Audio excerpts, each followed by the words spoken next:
নারা মুসলমানের, কোটি কোটি লোকের সম্মুখে পাশ করেছেন চারটা মুসলমানের নারা।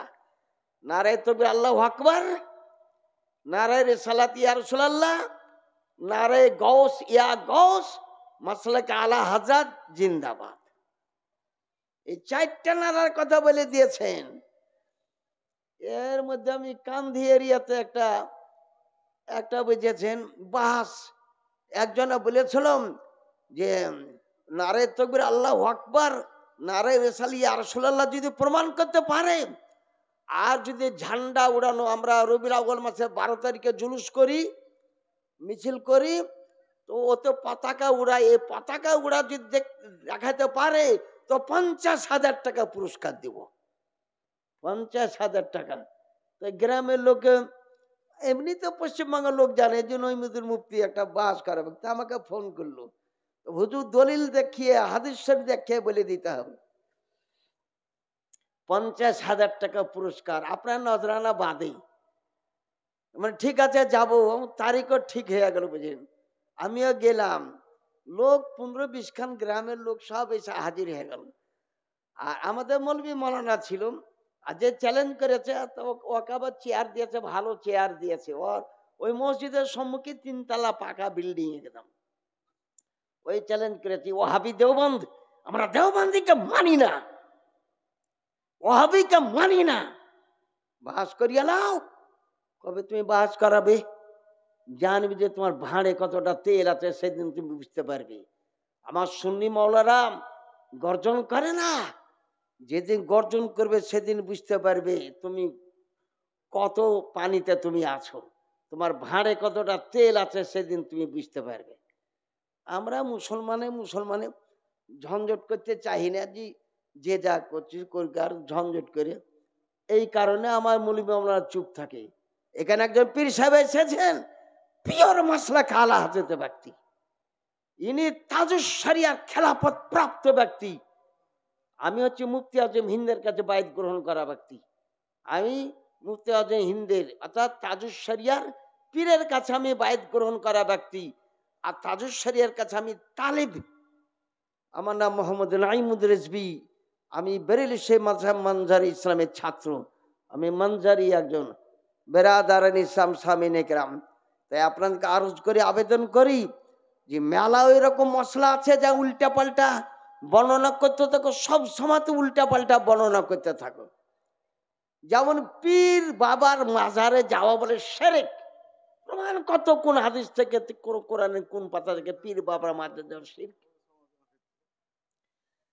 একটাও শিরকের তুমি হাদিস দেখাতে পারবে না পীরে বাবার মাজারে।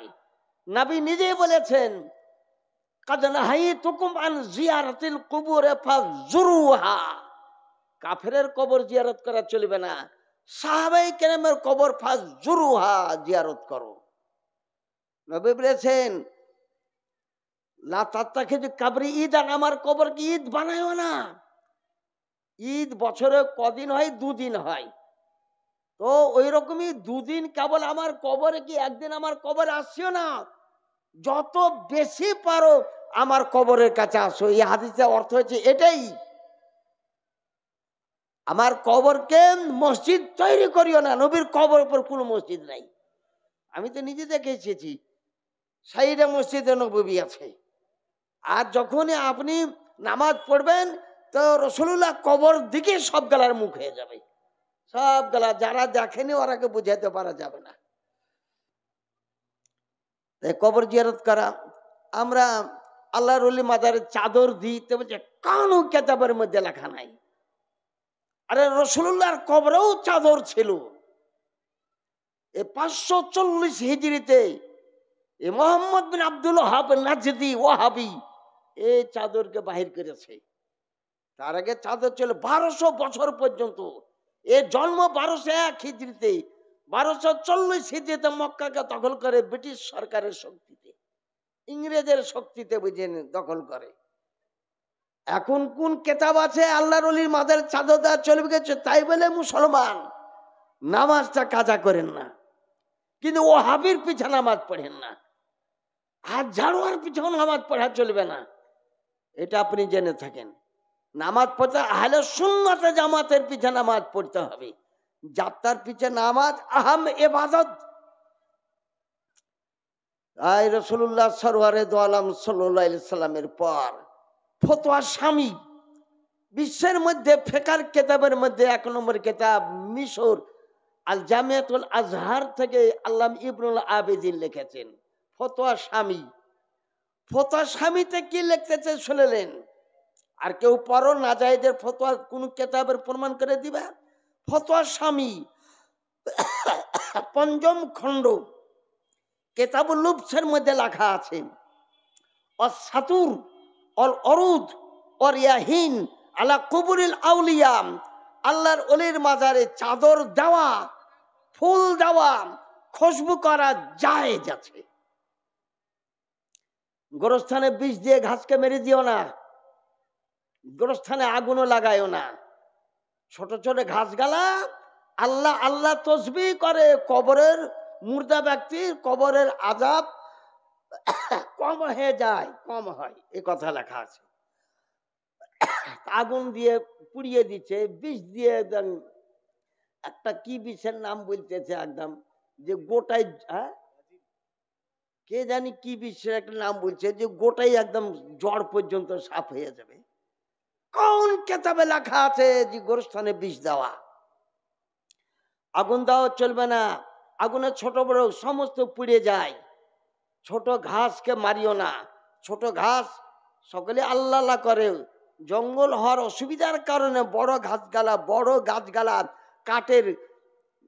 কাটার আইন জারি করেছেন, আর ছোট গালাকে কাটিও না।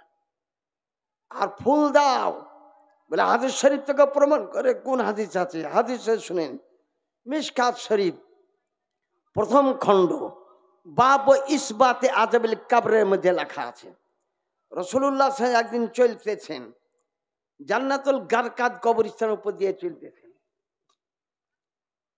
তো হুজুর এক জায়গায় দাঁড়িয়ে গেলেন। প্রখর রোদের তাপ, মিন ওয়াক্তি জাহিরা, জোহরের নিকটবর্তী টাইম, কিছু আধ ঘন্টা পর জোহরের আজান হবে। হুজুর আপনি এখানে দাঁড়ালেন কেন? বলে হাজানে কাবরান ইউ আযাবান, আমার সামনে 2টা কবর আছে, এদেরকে আযাব হচ্ছে। কবরের আযাব ওহমিনাল গায়বে সারা কায়দে নাসাবি কিতাবে লেখা আছে। আযাবে কবরকে গায়েব রাখলেন, কেউ কবরে আযাব দেখতে পাবেন না। এই হরিহরপাড়া থানার কোন ব্যক্তি কবরে আযাব কেমন হয় ও দেখার ক্ষমতা নাই। রাসূলুল্লাহকে যিনি ইলমে গায়েব জানে, কবরে আযাব দেখতে পান। হুজুর সাল্লাল্লাহু আলাইহি ওয়াসাল্লাম বললেন 2টা কবর আছে, এদেরকে আযাব হচ্ছে। তো হুজুর তো আপনি দাঁড়ালেন কেন? বলে মুর্দা ব্যক্তি আমাকে চিনতে পেরেছে কবরের তলে। বলে কতদিন আগে মারা গিয়েছে? বলে আইফি জামানে মুসা কালিমুল্লাহ, আজ থেকে 1000 বছর পূর্বে মুসা নবীর জামানার উম্মতি। 1000 বছর আগে, 1000 বছর আগে একটা কবরের পরিচয় গোরস্থানে আপনি দিতে পারবেন না, যে এটা আমার বাপের কবর, মার কবর। দিতে পারবেন খাজা গরিব নওয়াজের, দিতে পারেন গৌস আজমে দিতে পারবেন। এগুলো আপনি যার আল্লাহর ওলি তাদের আপনি ঠিক দিতে পারেন, বাদ বাকি আপনি দিতে পারবেন না। তো রাসূলুল্লাহ সাল্লাল্লাহু আলাইহি ওয়াসাল্লামকে হুজুর আপনি আমার নবী সমস্ত নবীর উম্মতের পয়গম্বর, মুসা নবীর উম্মতের নবী আমার নবী, ঈসা নবীর উম্মতের যত নবী উনি আছে আমার নবী। আদম থেকে কিয়ামত পর্যন্ত সমস্ত নবী এই গণের উম্মত যিনারা আছে সব রাসূলুল্লাহ সাল্লাল্লাহু আলাইহি ওয়াসাল্লামের উম্মত।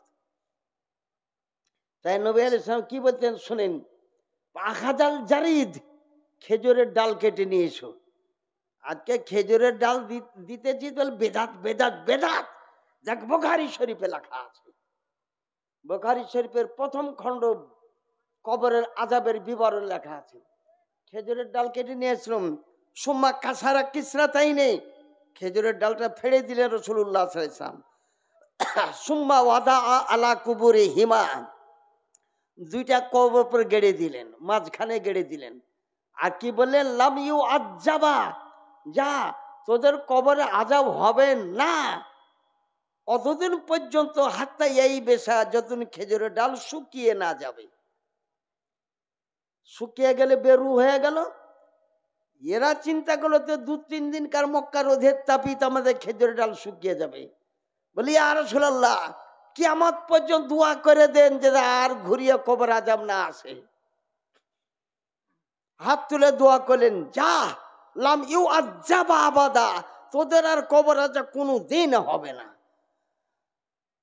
তাই গোরস্থান জিয়ারত করা জায়েজ, গোরস্থানে হাত তুলে মুনাজাত করা জায়েজ, গোরস্থানে সূরা ফাতিহা করা জায়েজ। মসজিদেও বুঝলেন ফজর নামাজ পড়ার পর মসজিদে সালাম পড়া জায়েজ আছে। ফতোয়া তাজুস শরিয়ার জিলদে দহম কিতাবে লেখা আছে। আমি এর মধ্যে একটা মালদাহা ডিস্ট্রিক্টে গিয়েছিলাম, তো আমরা তো ফজর নামাজ, আমাদের মসজিদে ফজর নামাজ পড়ার পর প্রত্যেক দিন মুস্তফা জানে রহমত পে লাখু সালাম, শামে বাজমে হেদায়ত পে লাখু সালাম। আমার সুন্নি মাদ্রাসায় প্রত্যেকটাতে বেরিয়েছে মুস্তফা জানে রহমত পে লাখু সালাম। আল্লামা ইকবাল আমেরিকায় গিয়েছিল, তা আল্লামা ইকবালকে বলেছিলাম আপনি ইমাম আহমদ রাজা একটা গজল পড়ে শোনান। তো মুস্তফা জানে রহমত পে লাখু সালাম বলেছিলেন এর ইংরেজি ট্রান্সলেট করে পুরাপুরি তুমি দিয়ে দাও, শামে বাজমে হেদায়ত পে লাখু সালাম, মুস্তফা জানে রহমত পে লাখু সালাম। তা আল্লামা ইকবাল তো অনেক শিক্ষিত ব্যক্তি ছিলেন, দোকটা আমেরিকার ব্যক্তি, হার মেনে গিয়েছিল আল্লামা ইকবালের কাছে যে পুরাপুরি এর তথ্য এবং মতলব আমার ইংরেজিতে আপনার সম্মুখে পেশ করতে পারবো না। আমরা শুননি মাসলাক আলা হযরতের ইমাম আহমদ রাজা বেরোবে, একটা ফতোয়া যদি কেউ ভুল বাহির করতে পারে তো জানবো যে তুমি কিছু লেখাপড়া জানো, একটাও ভুল বাহির করতে পারবে না। বুখারী শরীফে রাসূলুল্লাহ সাল্লাল্লাহু আলাইহি ওয়াসাল্লাম একটা গুপ্ত মিটিং করেছিলেন। মিটিংটা করার পর বলেছিলেন এই মিটিং এর খবর কেউ যেন না পায়, মানে একটা যুদ্ধ প্রস্তুতি নিতেছিলেন রাসূলুল্লাহ সাল্লাল্লাহু আলাইহি ওয়াসাল্লাম, একটা যুদ্ধের প্রস্তুতি নেবেন, তো যুদ্ধের খবর বাহিরকার লোক যেন না পায়। কিন্তু ওখানে একজন সাহাবী রাসূল তিনি একটা পত্র লিখে, একটা মেয়ে ছেলে, ইহুদি মেয়ে ছেলে, একটা ইহুদি মেয়ে ছেলে হাতে দিল, এই চিঠিটা মক্কাতে পৌঁছে দাও যে হযরত মুহাম্মদ সাল্লাল্লাহু আলাইহি ওয়াসাল্লাম যুদ্ধের জন্য প্রস্তুত হচ্ছে, তোমরা সাবধান হয়ে যাও। মেয়েটা চলে গেল। বুঝলেন মক্কা থেকে মদিনা 555 কিলোমিটার দূর, মাঝখানে একটা খেজুরের বাগান আছে, ওর নাম রওজায়ে খাক, রওজায়ে খাক। ওই পর্যন্ত মেয়েটা পৌঁছে গিয়েছে। হযরত আলীকে, জাবেরকে, মিকদাদ ইবনে আসওয়াদকে, তিনজনকে ডেকে পাঠালেন। মেয়েটা বহু দূর চলে গিয়েছে, রওজায়ে মিন রওজায়ে খাক। ফাইন্নাহা জাইনাতান, উটের উপর সওয়ার আছে, বোরকা পরিহিত অবস্থায়, মুসলিম ড্রেসে, কিন্তু আসলে সে মুসলমান নাই, একটা ইহুদি মেয়ে ছেলে। হযরত আলী কারণে ঘোড়াকে উড়িয়ে দিলেন। হযরত আলী ঘন্টাতে 200 কিলোমিটার, কেউ বলেছে 500, কেউ বলেছে 1000 কিলোমিটার ওনার ঘোড়া ছুটতে পারত। হঠাৎ রওজায়ে খাকে এসে পৌঁছে গেলেন, দেখছে মেয়েটা চলে যেতে। রুক যা, ও মাহা কিতাব, তোর কাছে একটা চিঠি আছে, আমার রাসূলুল্লাহ লিখিত চিঠি, দে চিঠি। তো মেয়েটা উত্তর দিল, লাইসা লি কিতাব, আমার কাছে কোনো চিঠি নাই। বলে লাহা কিতাব, তোর কাছে চিঠি আছে। আসমান জমিন ইনকিলাব হতে পারে, আমার রাসূলুল্লাহর কথা কোনদিন পরিবর্তন হবে না। চিঠি বাইর কর। হযরত আলী বলতেছেন, দেখ ভালো করে বল, চিঠি বাইর কর। আওলা তুখরিজান্নাল কিতাব আওলা তুলকিয়ান্নাস সিয়াব, ওই চিঠি বাইর কর না পুরা শরীরের কাপড় উইদাম করে চিঠি কোথায় লুকিয়ে রেখেছে সব বাইর করে নেব। মেয়েটা ভয় খেয়ে গেল, কারণ হযরত আলীকে তো সবাই চেনেন আপনারা। অমিনে কাছে চুলের খোপার মধ্যে থেকে চিঠি বাহির করে দিল। সেই চিঠি নিয়ে চলে আসছেন। আপনি বুঝতে পারলেন কি, মানুষের দিলের খবর পর্যন্ত রাসূলুল্লাহ সাল্লাল্লাহু আলাইহি ওয়াসাল্লাম বলে দিতে পারেন, জাসুসের কথাও বলে দিতে পারেন। চিঠি কে লিখেছে নবীকে কেউ কিন্তু বলেনি। চিঠি চলে আসলো, রাসূলুল্লাহ সাল্লাল্লাহু আলাইহি ওয়াসাল্লাম বলেন, হাতেব এখানে এসো। মা হাজাল কিতাব, কে চিঠিটা লিখেছে? চিঠিটা তুমিই লিখেছো, হাতিব তার নাম। বলে হুজুর, কোন ফতোয়া আমার উপর সাদের করবেন না, আমি বাধ্য হয়ে লিখেছি। আমার বিবি বাচ্চা ওখানে আছে, তাতে মক্কার কাফেরেরা আমার বিবির উপর অত্যাচার করবে না, সহযোগিতা করে এই কারণে চিঠি লিখেছি। রসুল্লাহ বলেন সাদাক্তা, কথাটা কিন্তু সত্যি কথাই বলেছ। উমার ফারুক আজম বলে হুজুর হুকুম দেন লাখতলান না অনুকোকা এর শিরচ্ছেদ করে দিই। রসুল্লাহ বলেন এ ব্যক্তি জঙ্গে বদরে অংশগ্রহণ করেছে, আর জঙ্গে বদরে যারা অংশগ্রহণ করেছে এর গুনাকাতা মাফ করে দিলাম, এর ভুল ত্রুটি মাফ করে দিলাম। আর প্রত্যেক সাহাবী যারা জঙ্গে বদরে অংশগ্রহণ করেছে তার জান্নাতের গ্যারান্টি দিয়ে দিলাম, মাফ দিয়ে দিলেন রসুল্লাহ সাল্লাল্লাহু আলাইহি ওয়াসাল্লাম। আমিরে মুয়াবিয়া রাদিয়াল্লাহু তাআলা আনহু সম্বন্ধে এরাই বেশি বলতেছে। আমিরে মুয়াবিয়া সাহাবী রাসূল। আমিরে মুয়াবিয়া তিনি 163টি হাদিস শরীফ বর্ণনা করেছেন। আমিরে মুয়াবিয়ার হাদিস শরীফ বুখারীতেও আছে, মুসলিম শরীফ আছে। আমিরে মুয়াবিয়ার জন্য নবী দোয়া করেছেন। আমিরে মুয়াবিয়ার আপন বোন উম্মে হাবিবাকে রাসূলুল্লাহ সাল্লাল্লাহু আলাইহি ওয়াসাল্লাম বিবাহ করেছেন।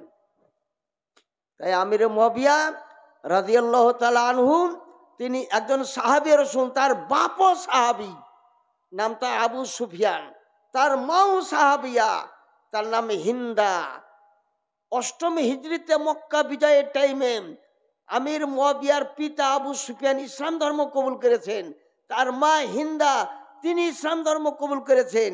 আর আমির মুয়াবিয়া হুদাইবিয়া প্রান্তরে তিনি আগে ইসলাম কবুল করেছিলেন, কিন্তু ফাতে মক্কা পর্যন্ত তিনি প্রকাশ করেননি কাফেরদের ভয়ে। ফাতে মক্কা যখন বিজয় হয়ে গেল মুসলমানের, তখন তিনি প্রকাশ করেছিলেন আমিরে মুয়াবিয়া রাদিয়াল্লাহু তাআলা আনহু।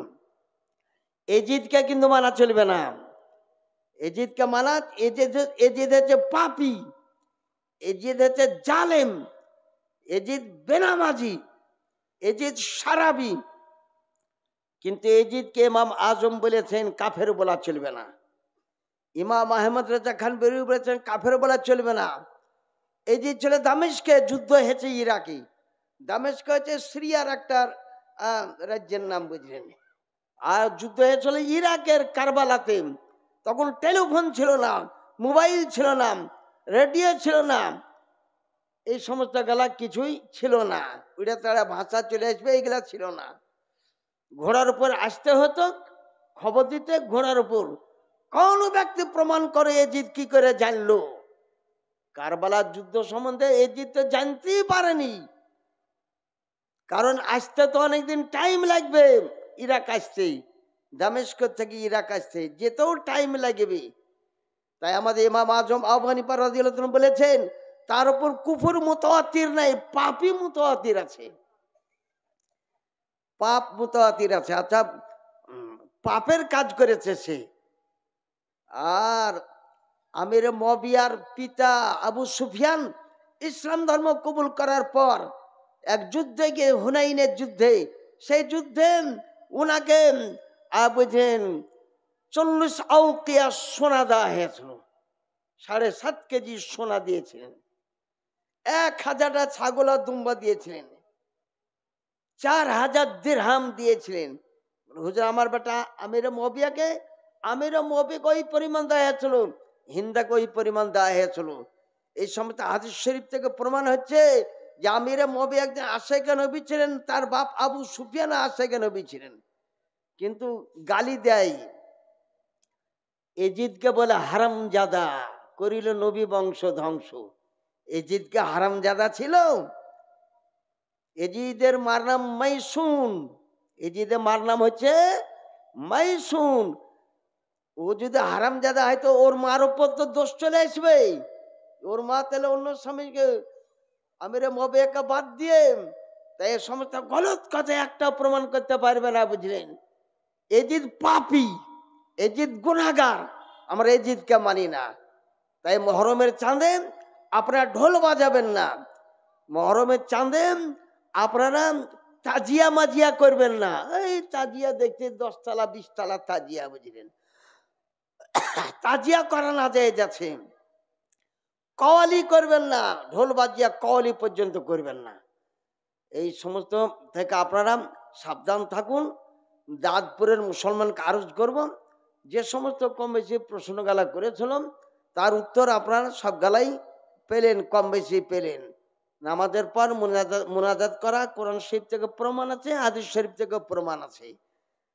তারপর ধরেন নাভির নিচে হাত বাঁধা, হাদিস শরীফ থেকে প্রমাণ আছে, বুঝলেন। পায়ের উপর পাতলাও চলবে না, পায়ের উপর পাতলাও চলবে না। মুসলমান বেরাদার ইসলাম সামেনে কেরাম এবার উচ্চ আওয়াজে নবীকে হাজির নাজির মনে নবী আমার উপস্থিত নবী বলে চামড়ার চোখে দেখিয়ে দাও। ওরা বলবে যে নবী হাজির তো দেখিয়ে দাও চোখ দিয়ে, তুই হাওয়াকে দেখিয়ে দে, তো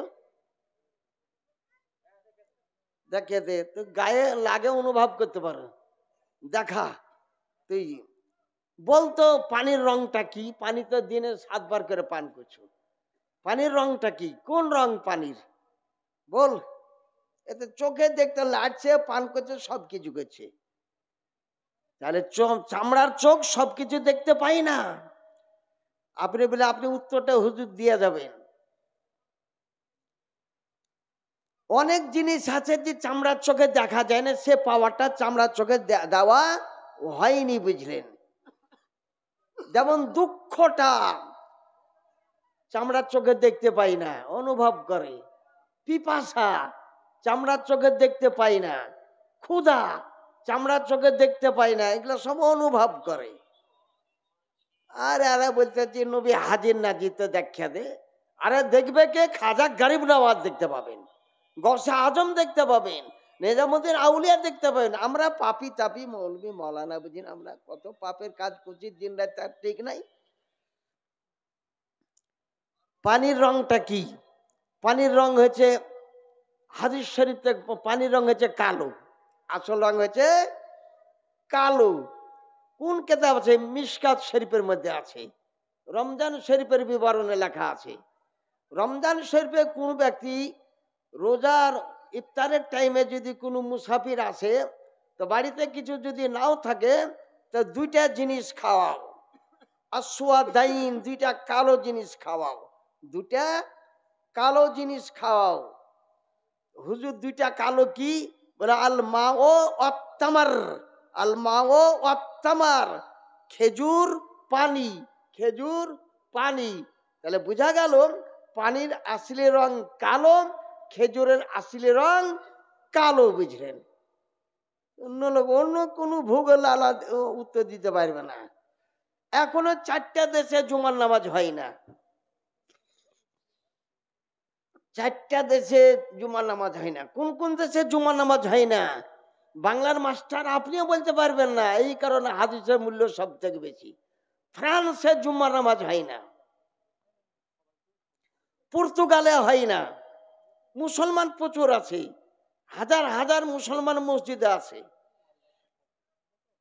রুশে হয় না জুমার নামাজ, রুশে হয় না। আর বুঝলেন, একটা হচ্ছে পর্তুগাল, একটা ফ্রান্স, একটা জার্মান। যান খুঁজলেন আপনি, মসজিদ আছে হাজার হাজার, 5 ওয়াক্ত নামাজ হচ্ছে, আজানের সবকিছু হচ্ছে জুমা নামাজ। কারণ জুমার নামাজের জন্য মুসাল্লাত হওয়া জরুরি। ভারতবর্ষে জুমা নামাজ কি কারণে? ভারতবর্ষকে মুসলমান দখল করে নিয়েছিল। খাজা আজমিরের আগেও ভারতবর্ষে মুসলমান ছিল। উমার ফারুক আজম তিনি রাজা দাহিরের সঙ্গে যুদ্ধ করে পরাজিত করে দিয়েছিলেন, ভারতকে দখল করে নিয়েছেন রাজা দাহির। শ্রীলঙ্কাতে রাজত্ব করত। তাই যে দেশটা ইসলামী মুসাল্লাত হয়ে গেছে সেখানে জুমার নামাজ পড়া যায়, যেমন বাংলাদেশ, পাকিস্তান, ইন্দোনেশিয়া, মালয়েশিয়া, আরব, তুরস্ক ইত্যাদি জুমা নামাজ পড়া যায়। কিন্তু ওই জার্মান, পর্তুগাল, রুশ আর ফ্রান্স, এই সব দেশে কোন কেতাব আছে? এটা ফতোয়া রাজাবিয়াতেও লেখা আছে, ফতোয়া তাজুস শরিয়াতে লেখা আছে, ফতোয়া রাজাবিয়া 3 খণ্ডে লেখা আছে, আর ফতোয়া রাজাবিয়া 10 খণ্ডের মধ্যে লেখা আছে, বুঝলেন মুসলমান। তাই আজান, তাহলে বুঝতে পারলেন যে আজানটার মানে হুজুরকে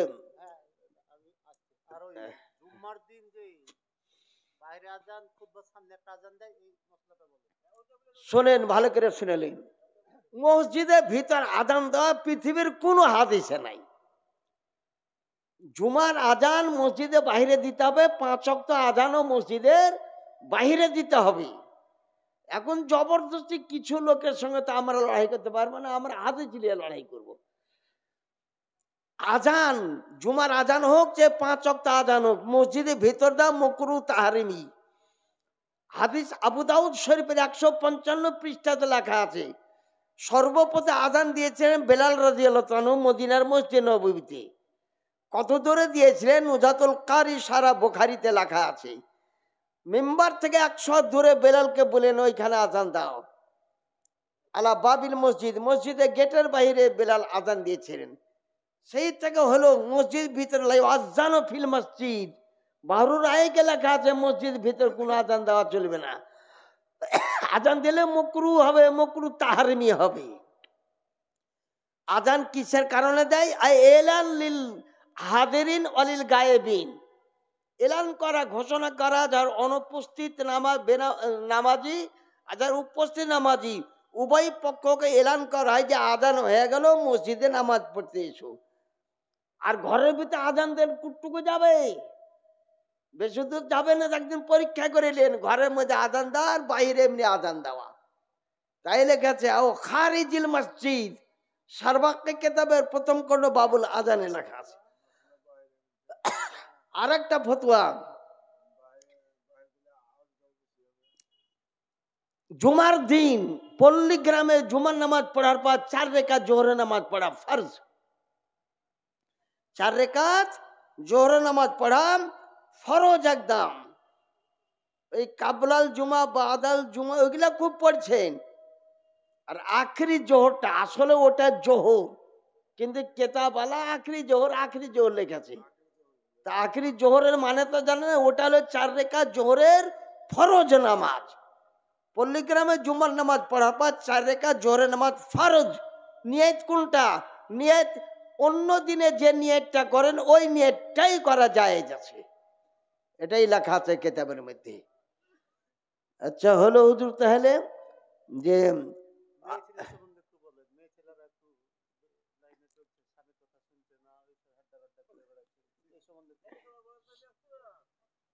মেয়ে ছেলে, শুনেন, কেউ বলে বলেছে জোশের মাসে কে বলেছে যে স্বামীর পাত্তালে বিবির জান্নাত, এটা ভুল কথা।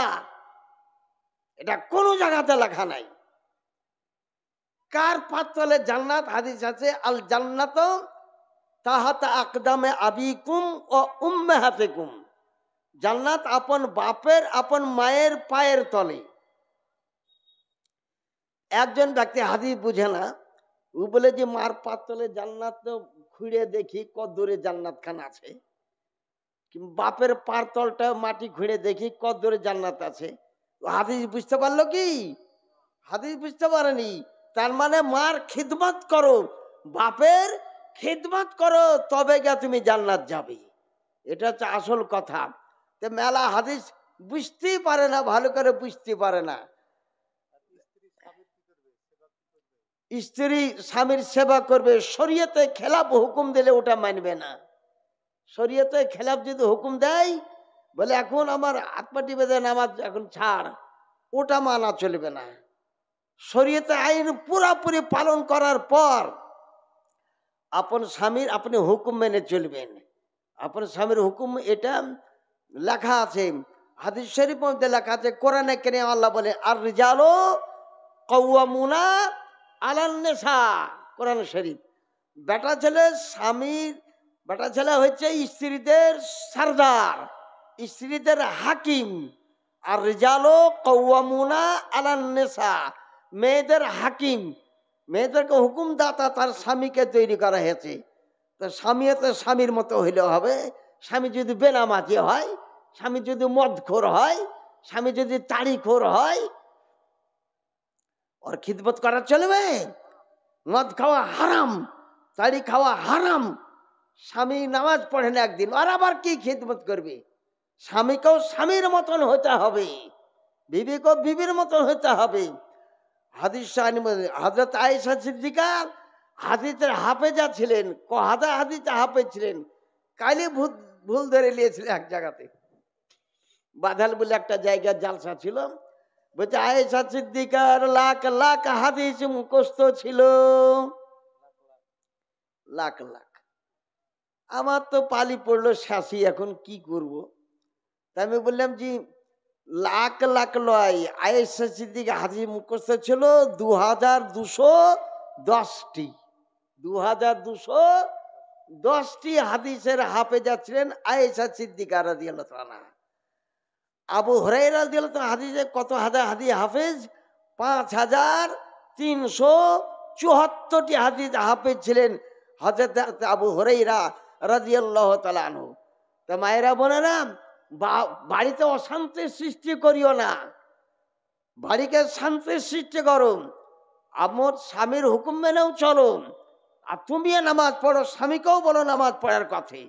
ওগুলা তো থাকলো শুধু খিদমতেরই আমার কাছে আছে মেয়ে ছেলে সম্বন্ধে। আপনাকে একবার বলে মেয়ে ছেলে অধিকাংশই দোজখে যাবে একমাত্র স্বামীর নাফরমানি করার জন্য। হসপিটাল দেখেন গা, মেয়ে ছেলের বিষ খাওয়া রুগী বেশি, মেয়ে ছেলে বিষ খাওয়া রুগী বেশি। কিছু হলো না হলো স্বামীর ওপর রাগ করে বিষ খেয়ে নিল। এখন কি করবো? জানাজার নামাজ, এই বাড়িয়ালাগর বলে একটা গ্রাম আছে, বিষ খেয়েছিল, একটা মেয়ে ছেলে বিষ খেয়েছিল। তো ইমাম সাহেব ফতোয়া দিলে আর জানাজা পড়া চলবে না, একে কবর দেওয়া চলবে না, গোল করে গর্ত করে পিতে দেওয়াকে। আমি স্কুলের টিচার ছিলাম, স্কুলের টিচার ওই রাস্তায় যাওয়া আসা করতাম। তো বাহাস লাগিয়ে দিল ওখানে যুবক পার্টিরা, যে একটা মেয়ে ছেলেকে গোল করে গর্ত করলো, জানাজা পড়লো না। বলে ইমামকে ডাকুন। ইমামকে বললো যে তুমি কোন হাদিসে পেয়েছো বিষ খাওয়া রুগী জানাজা পড়া চলবে না? হাদিস শরীফে লেখা আছে মান কুতিলা ফালে সুল্লি আলাইহি, আত্মহত্যাকারী যারা তার অবশ্যই জানাজা নামাজ পড়বে। বিষ খাওয়া হারাম কিন্তু কাফের হয় না, বিষ খাওয়া হারাম কিন্তু কাফের হয় না, মুসলমানই থাকে, আর মুসলমানের জানাজা নামাজ পড়তে হবে। একটা ভুল করলাম। দ্বিতীয় কথা, তুমি গোল করে গর্ত করে বুঝলে তুমি আগে পুঁতে দিয়েছো, কোন কেতাবে লেখা আছে এরকম তো কবর নাই। রাসূলুল্লাহর যুগে আত্মহত্যাকারী আপনাকে প্রমাণ করতে পারি, সাহাবায়ে কেরামের যুগে আত্মহত্যা করে তার জানাজা নামাজ পড়া হয়েছে। বেরাদারান ইসলাম সামনে কেরাম, তাই আপনাদেরকে আমি আরজ করি, আবেদন করি যে মাসলাকে আলা হাসাবে কায়েম ও দায়েম থাকেন, শরীয়তে আইন মোতাবেক চলেন। আমি যে সমস্ত বর্ণনাগুলা দিলাম অধিকাংশ মোবাইলের মধ্যে লোড থাকলো, বুঝলেন, সব মোবাইলের মধ্যে লোড থাকলো।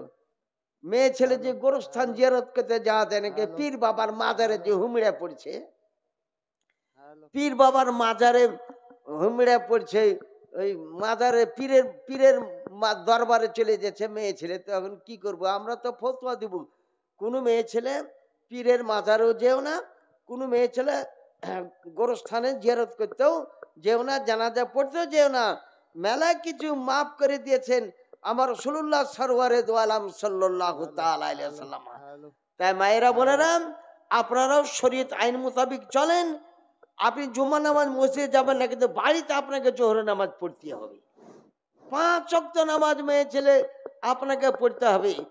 যত নামাজ নাপাকি অবস্থায়, মিনসের অবস্থায় নামাজ কাজা হইলে ওগুলা আদায় করতে হবে না, কিন্তু রোজা যদি কাজা হয়, রোজাই যদি মিনস হয়ে যায়, তবে রোজা যটা কাজা হবে তটা রোজা আদায় করতে হবে। নামাজটা দিনে 5 বার, তার জন্য এটা মাপ দেওয়া হয়েছে। রোজা বছরে একবার, এই কারণে ওটা করতে হবে, এই কথাটাই লেখা আছে। আল্লাহুম্মা